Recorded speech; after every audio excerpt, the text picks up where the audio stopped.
కేవలం 33 లక్షలకే ఒక triple bedroom flat with car parking cupboard వర్క్తో మెయిన్ రోడ్ నుంచి 300 మీటర్ డిస్టెన్స్లో అయితే సేల్కి వచ్చింది.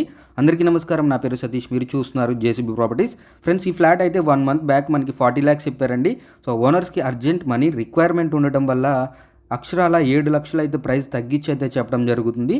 సో ఈ ఫ్లాట్ లొకేషన్ వచ్చేసి విజయవాడ ప్రసాదం పాడులో అయితే ఉంటుందండి. రవీంద్ర భారతి స్కూల్ సందులో అయితే ఉంటుందన్నమాట. ఏలూరు రోడ్ నుంచి 300 మీటర్ డిస్టెన్స్ లోపలనే ఉంటుందండి, వాకబుల్ డిస్టెన్స్. మంచి లొకేషన్ అండి. స్కూల్స్కి, హాస్పిటల్స్కి, కాలేజెస్కి, అలాగే సూపర్ మార్కెట్స్కి అన్ని విధాలా కూడా ఒక మంచి ప్రైమ్ లొకేషన్లో అయితే ఉందండి. సో ఇటు రామరపాడికి, మనకి కరెన్సీ నగర్కి చాలా మంచి లొకేషన్లో అయితే ఉంది. ఆయుష్ హాస్పిటల్ కూడా చాలా నియర్ బై అయితే ఉంటుందన్నమాట. ఫ్లాట్ వచ్చేసి 3rd ఫ్లోర్లో ఉంటుందండి. Total SFT 1250 SFT. Undivided share కింద 30 గజాలు మన పేరు మీద రిజిస్టర్ చేయడం జరుగుతుంది. అలాగే ఈ ఫ్లాట్కి కార్ పార్కింగ్ ఉంటుందండి, లిఫ్ట్ అయితే ఉండదు. మరిన్ని వివరాలకి నన్ను అయితే కాంటాక్ట్ అవ్వండి. Take care. జై హింద్.